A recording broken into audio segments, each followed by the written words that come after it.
Sobat Balimed, perkenalkan, nama saya Dr. Lutfutulina Kamelia, spesialis saraf Vina. Saya seorang neurologis dan intervensionis. Saya bekerja di Rumah Sakit Balimed Singaraja.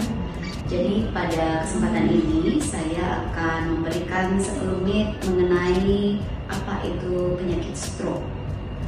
Jadi agar Sobat Balimed memahami bahwa sakit stroke itu apa, gitu ya. Stroke itu adalah suatu penyakit yang mengenai pembuluh darah otak. Jadi berdasarkan definisi dari WHO, stroke adalah suatu defisit neurologis vokal atau global yang terjadi secara mendadak yang disebabkan semata-mata karena gangguan peredaran darah otak.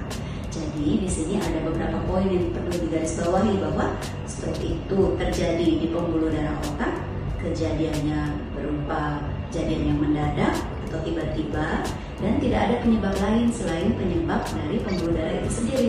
Jadi tidak didahului oleh kecelakaan, tidak didahului oleh infeksi seperti itu. Gejala awal daripada suatu stroke, baik itu suatu stroke yang bersifat penyumbatan ataupun perdarahan adalah ada gejala-gejala atau defisit neurologis yang saya jelaskan tadi.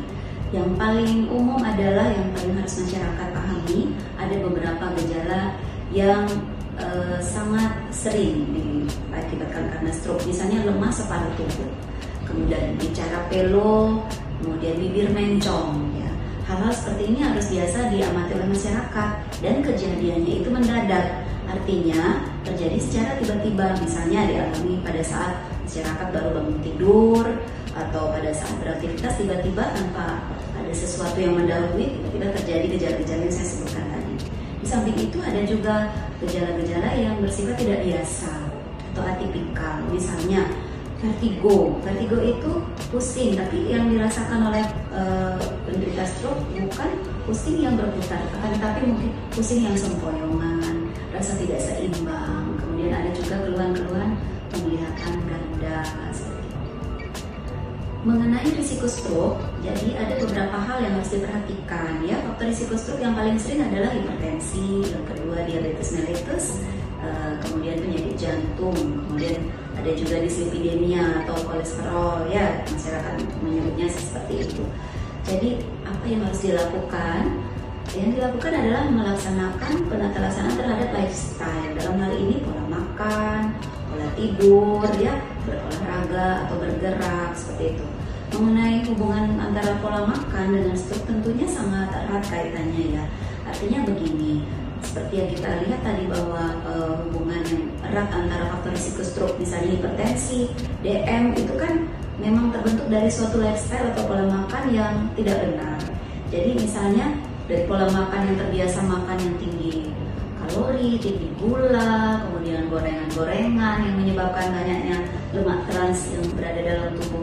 Hal tersebut akan berefek yang tidak baik, menimbulkan permasalahan di pembuluh darah seluruh tubuh, khususnya pembuluh darah otak.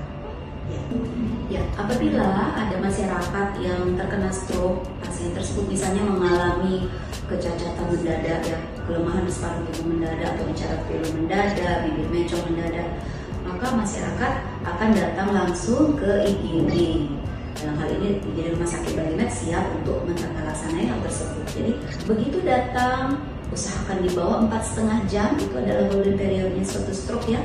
Langsung datang ke IGD Rumah Sakit Balimed sehingga tim dokter kami yang di IGD bisa memberikan tata laksana secara cepat ya. Jadi pada pasien yang dikatakan bahwa didiagnosis pada saat itu mengalami stroke akan dilakukan tindakan CT scan kepala secara cepat. Kemudian dilihat apakah ada perdarahan atau tidak di CT scan tersebut. Bila memang tidak ada perdarahan, berarti itu adalah suatu stroke penyumbatan. Pengobatannya adalah dengan memberikan pengencer darah yang sifatnya itu membuka aliran darah yang tersumbat di otak tadi. Apabila yang terjadi adalah suatu stroke perdarahan, maka ada tata laksana lanjutan. Misalnya kalau perdarahannya luas, maka seorang dokter spesialis saraf seperti saya ini akan berkoordinasi mengkonsulkan ke dokter spesialis bedah saraf untuk tata laksana lanjutan. Seperti itu. Rehabilitasi terhadap suatu stroke, baik itu suatu stroke penyumbatan ataupun stroke perdarahan adalah suatu keniscayaan dan suatu kewajiban dilakukan secepat mungkin dari periode stroke. Dalam fase akut pada saat penata-laksanaan pasien stroke di rumah sakit sudah mulai dilakukan rehabilitasi. Ada 2 jenis rehabilitasi, yaitu aktif dan pasif. Secara aktif, seorang pasien yang masih sadar harus dan wajib mulai melakukan rehabilitasi aktif terhadap dirinya, dalam artian mulai menggerakkan tangan yang mengalami kondisi kelemahan, dibantu dan disupport oleh keluarganya juga.